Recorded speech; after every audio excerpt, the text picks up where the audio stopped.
Hello everyone, welcome back to my channel, and today we're doing something a bit different. So we're doing, I'm not sure what I'm going to call this. I was going to call it Becs is Bookish Babblings, but like, I'm not sure we'll be talking a lot about books today. So basically, I'm in a reading slump, and because of that, I'm therefore also kind of in a bit of a content slump, and so therefore I have nothing to film or talk about or edit, and so I have no videos, and I've gotten pretty okay. Like I'm posting like at least once a week and sometimes twice, which is where I want to be, you know? And if I don't film and edit something, I'm not going to post anything. So I was just like, you know what? Maybe if I talk, just talk about reading slumps, just talk about some bookish things that are going on that like maybe I'll get excited about books again, and then like also just talk about all the other stuff that I've been doing instead of reading, and maybe that'll get it out of my system and I'll actually read again. So we're just here. We're going to just have like a bit of a chit chat, and hopefully I will then start reading again. So I think I'll start with the reading slump. I think most people have had a reading slump. The worst one I ever had was back in 2021. It was bad. I mean, I still read 100 books that year, but like it was not a good one. And from like May until I think October, actually, roughly, I like barely read anything. I think I read about like 10 books over those couple of months, which is not my usual reading speed.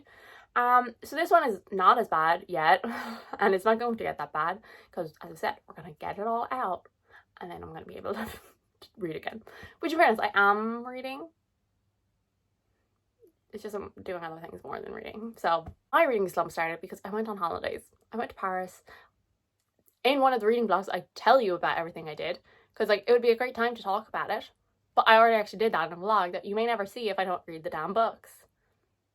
So I am wearing a hoodie that I got there. It's a Disneyland Paris one I spent way too much money on.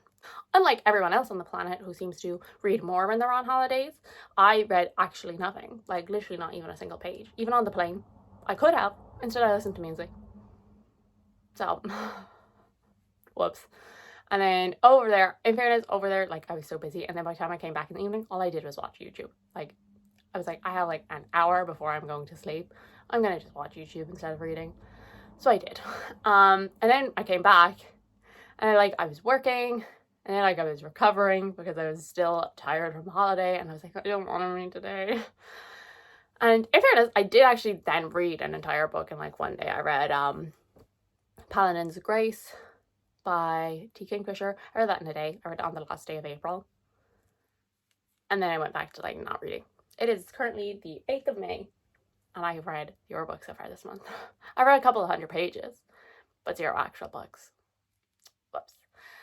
So yeah, let's talk about like how do you get out of a reading slump? Because I do have tricks to get out of a reading slump, but I'm not necessarily sure I want to get out of the reading slump right now because I'm watching stuff, I'm having fun with it. So like, I'm not sure. Like, I'm not ready for the reading slump to end. My go-to method to break a reading slump is usually to reread either The Murderbot Diaries or Darker Shade Magic by V.E. Schwab. Works every time. Works every time because I don't think I can read those books not in one sitting. Like, I genuinely don't think I can sit down and like take breaks. Like, I just inhale them. So those are usually foolproof methods of breaking a reading slump for me. And if it comes to it, I might do that. But it's not necessarily that I don't want to read, because like it's just, as I said, I have so many other things that I'm doing. So as I said, rereading a favorite is always a good way to get out of a reading slump.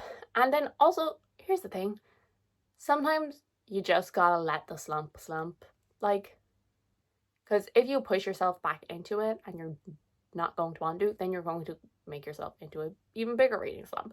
Or if you're picking something up just for the sake of reading it, it's not actually something you really want to enjoy. Like, that's all going to create problems. So I'm not going to force myself into reading something that I'm not really interested in at this moment. I'm going to just kind of let the slump for a little bit longer. Like, I'm going to try and like read just like a little bit at night. Like, even if it's like just like setting an hour aside at the end of the day. So, and hopefully that'll be enough to get me back into it. So I guess we'll talk about the other stuff that I've been doing, because it's not reading anyway. So I suppose we'll start with like what I'm watching, because that's what the problem is, to be honest, because I've started watching at 911, the TV show. I saw everyone talking about it on Twitter because one of the characters is bi, and everyone was really excited about it, and I was like, okay, I'll watch it, which I don't love it. Like, I don't like, it's not like going to be a favorite show of all time or anything, but I'm liking it. I think sometimes it's a little bit cringy, at least the first season, and maybe a little bit of the second. Now it's not as bad. But yeah, I'm on season 4, so yeah. In fairness, I think it's only up to 7, so I'm almost finished that. So I'm pretty sure, like, once I finish it, which, let's be honest, that's probably going to take me a couple more days, I should probably be back in my reading mode. But that's, like, I would say the biggest problem right now with my reading is that, because I don't want to read, because, like, also a really good way for me to usually get out of reading Slumps is an audiobook. But, like, why would I want to put an audiobook on when I can watch that instead? So, and I also I can't really read while it's on because I haven't seen it before. So, like, for example, if I'm going through one of my Grey's Anatomy phases, like, I can read while I watch Grey's Anatomy, because for me it's nearly more like background noise, and like when it's something like a scene that I really love, because at this point I've watched it probably like 10 times, like I know it like the back of my hand. It's like, if it's a scene that I'm really interested in, I just stop and I look and I watch. So, like, it's nearly just like background noise, like I know what's happening. If it's an episode I really like, I'll stop reading, but obviously I have never seen this before, so like it's kind of hard so I can't really read while watching. Also, what I'm watching, I actually haven't watched a movie in like forever. That's a bit of actually, I was about to say that's a bit of an exaggeration, but like I don't think I've actually watched like any movies this year, which is insane. Like, I just haven't been in a movie mood. So yeah, it's a bit strange. Like, there's definitely some that I want to watch, but I don't know, I'm in a more TV show mode, I guess. Actually, in fairness, I haven't actually even watched that much TV this year either. I really have been in a reading mode, and so that's why I'm kind of like not being too hard on myself about stuff, because I have done so much reading so far this year. Like, I think I'm on like 59 books. So, like, it's fine. I've also been watching Taskmaster. I'm always up to date on that. I think which is the other thing that I'm currently watching. So I'm on to, is it season 17? I don't even know what season it's on. Anyway, that's another show that I have rewatched many, many times. Every time you need like a pick-me-up, it's the perfect show. It's all on YouTube. Though I have to go and watch it on the new season on the Channel 4 app, because which means I have to watch ads, like a lot of ads, because the rest of the world gets it for free on YouTube, but not me. So yeah, so it's not my favorite season of it, but it definitely has its moments. But overall, I would say it's probably one of my least favorite seasons. But because we're about to go on to what I'm listening to, which I think you can probably guess. Actually, no, you can't guess. You think you can guess, but you won't guess right. Anyway, so it's a mix between watching and listening. Obviously, shows. The next show that I'm going, well, technically the next show I'm going to is the Eras Tour concert in June, which I am so excited for. I started planning my outfit for that. That's what I've been doing while watching TV. I've been like, I'm thinking of going Reputation themed, which isn't my favorite album, but we'll get back to this probably music. It's not my favorite album, but my sister's going to go as Lover, which is one of my favorite albums, but I feel like Reputation and Lover fits our personalities a little better, because they're sister albums, and so we just thought it would be funny if the two of us went as each of them. So I started planning. I haven't really decided, but like, to be honest, I'm not going like, I'm going fits the vibe, but also will keep me warm because I'm up in the nosebleeds, and it will probably be windy because it's Ireland. So we've got to get a balance. So yeah, so that's the next thing I'm going. And then I'm going seeing Come From Away. I think that's in June. And my sister is getting me tickets for my birthday. I know that she already has them because we were booking them together. And then after that, I'm going to see Wicked in August. I have seen Wicked before, where it's the first one. Not to sound basic, but it is probably one of my favorite shows. I hate the book though. I do have a reading vlog about that. There's another reading vlog I would like to do at some point this decade, is a second part to reading musical, because I have like books that inspired musicals or musicals that inspired books, because there's a couple of those. But I have like 3 books that I want to use for it, so I really should get a moment on that. But yeah, like, sorry to sound basic, but it is probably, it's definitely one of my favorite musicals, probably top 3 at least, but maybe number 1. And we're going seeing Hamilton in November, which obviously I have seen the pro shot on Disney Plus, but never actually seen it in person because this is the first time it's touring. So that's exciting. And then next year, which it's like March next year, so it's a while away, we're going seeing Chicago.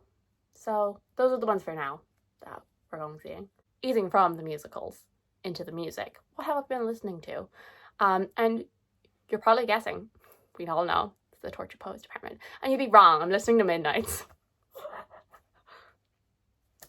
I have been listening to Midnights a lot since the Tortured Poets Department came out. So yeah, whoops, go back around to Taylor Swift, because I have a lot to say about Taylor Swift. So obviously I have been listening to Taylor Swift, but what else have I been listening to? I feel like everyone else, or at least everyone on my Twitter timeline, X timeline, whatever, has started listening to Chappell Roan. I am obsessed. I've been listening to her a lot. And also I've been listening to Luke Hemmings. You know, he's in 5 Seconds of Summer. The only other albums I have displayed, I have Taylor Swift, and then I have 5 Seconds of Summer. He released an EP, it's called Boy. I have been listening to that a lot because he literally released that like a week after Taylor Swift. I was like, I'm getting fed, thank you. So yeah, also I have a really pretty vinyl, which I was gonna say I don't actually have a record player, but I do technically. It's just about 30 years old and is technically my parents'. But I just wanted it because it was pretty. Here she is. So yeah, let me just. It's so pretty. So yeah, which literally on the sleeve it says, what if you've never had an original thought or experience in your life? And it's like, that's an attack. Like, oh my god, why would you say that to me? I did want to get tickets to go see him, but he's not coming to Ireland, and then the tickets in England immediately sold out, so I couldn't buy them. So yay. So yes, so listen to that, listen to a lot of Chappell Roan. I'm trying to think, what else? I haven't really actually been listening to very many musicals right now. I usually go through phases where I will just listen on repeat. But I'm currently in a music phase. And so here's the thing, and as I said, we're going to lead back to Taylor Swift here, is I feel like I'm an album listener. I feel like there's a couple of different ways that people listen to music. So there's like the people who put a playlist. I like will make a playlist for every mood, every day of the week, every moon phase. You know, there's those people, or like just huge playlists of like all of the songs that they like, all the songs that they feel fits a certain vibe, and they will just be like, okay, this is the playlist I need for today, and just like shuffle that playlist. And then there's like the people, I do also fall into this one, I fall into this one quite a bit, is we'll find a song, we'll get it stuck in their head, we'll listen to it again and again and again and again and again until they hate it. I have definitely done that multiple times. And then there's also, which I feel like I fall into most often, the album listener. And so I will start an album at track 1 and I will just listen the whole way through. And I feel like especially with streaming and stuff, like obviously when people like were in their cars, like it was just, you know, put the CD in and like, yeah, you were gonna listen to it. But with obviously the rise of streaming and everyone is listening to it, like I feel like a lot of people don't listen to music as much that way, of just putting it on and listening the whole way through. Obviously a lot of people still do, but I would say I almost always do.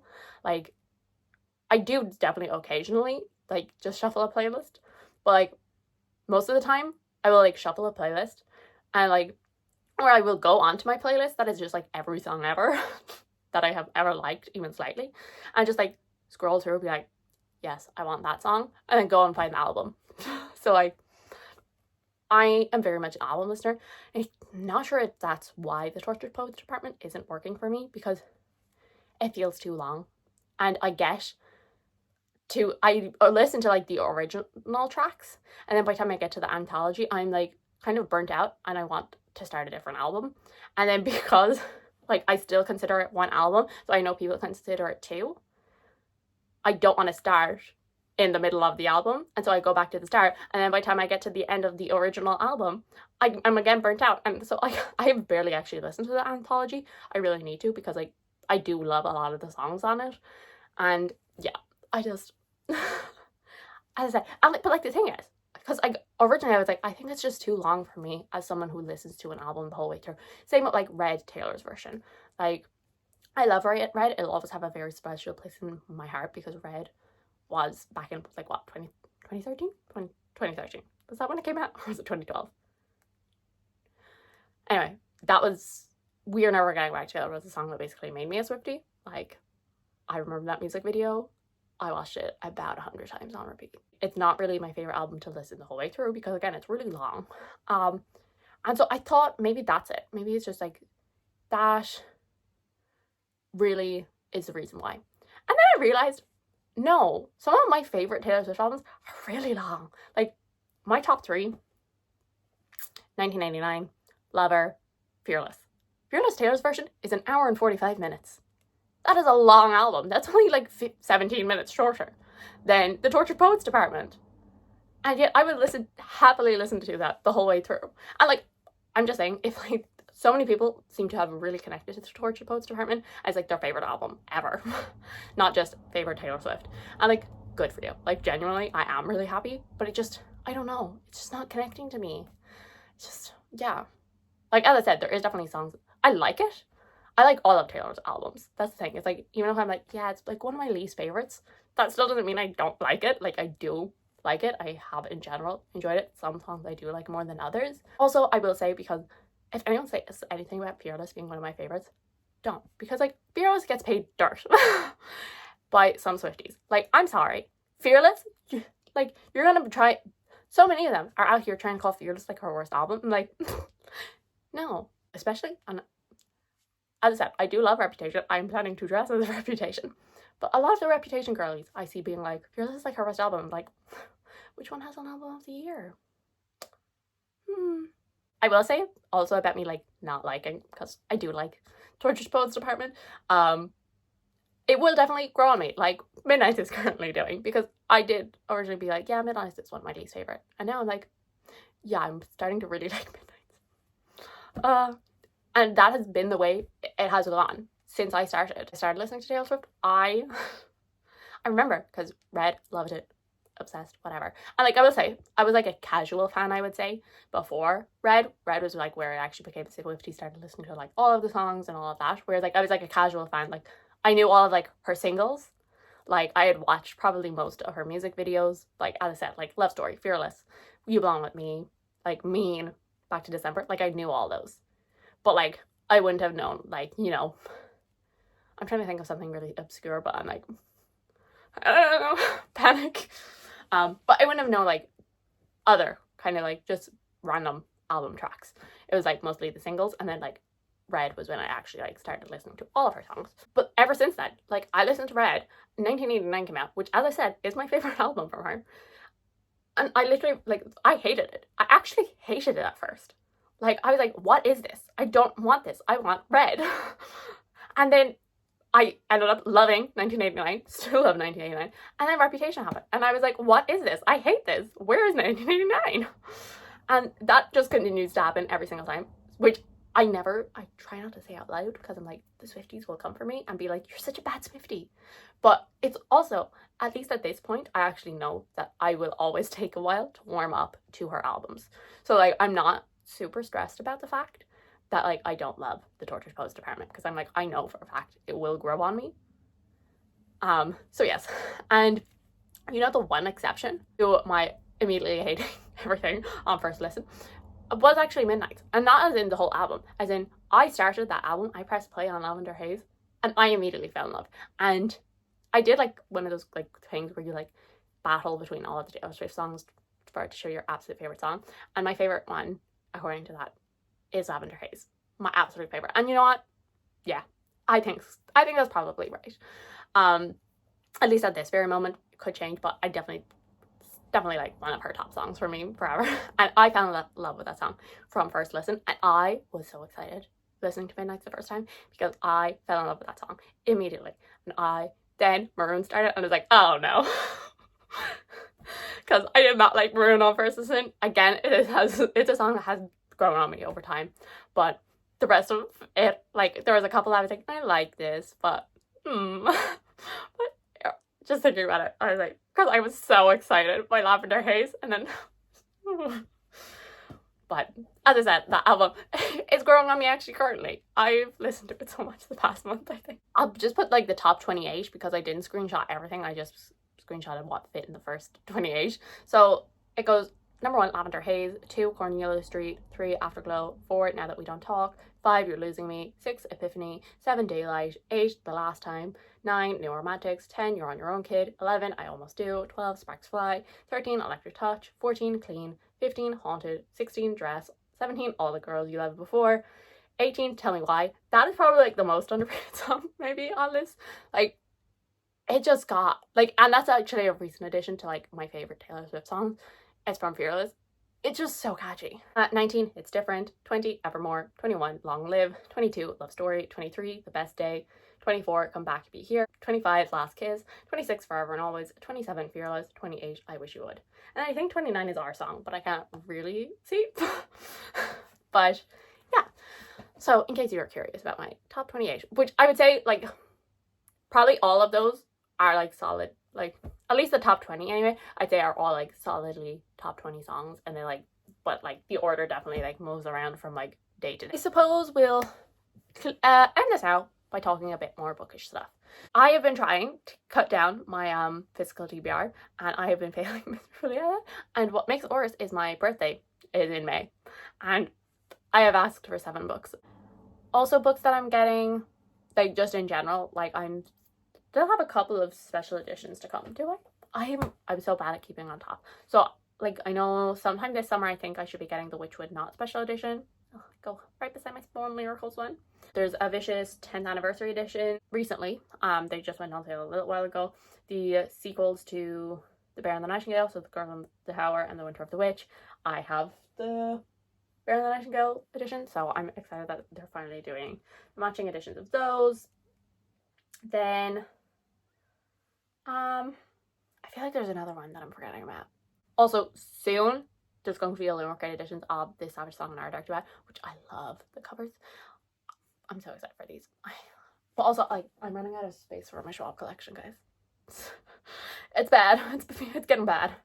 So yes, so and then also they recently announced their special editions for Fury Born. I think a while ago they had done covers for them, but then I think there was like AI art within it, and so they went back to the drawing board, so the newer covers are out. And like I like the series, but I'm not sure do I like them like enough to get special editions. But I am supposedly, based on my TBR, supposed to read Lightbringer, which is the final book this month. But like, debatable. This video was just spur of the moment, and just it's a bit messy and it's a bit weird. So if you actually have any ideas for like just sit down content that I don't need to have any recent books in my mind, please let me know, because I don't know, I'm really struggling. Like I have a load of ideas for vlogs which require me to read, and so therefore they are not getting done. I'm going to be coming up with ideas for sit down videos right now, so if you have any, please leave them down below. So thank you guys so much for watching. I hope you enjoyed. This was a weird one, so thanks, I guess. So I will see you all in the next one. Bye.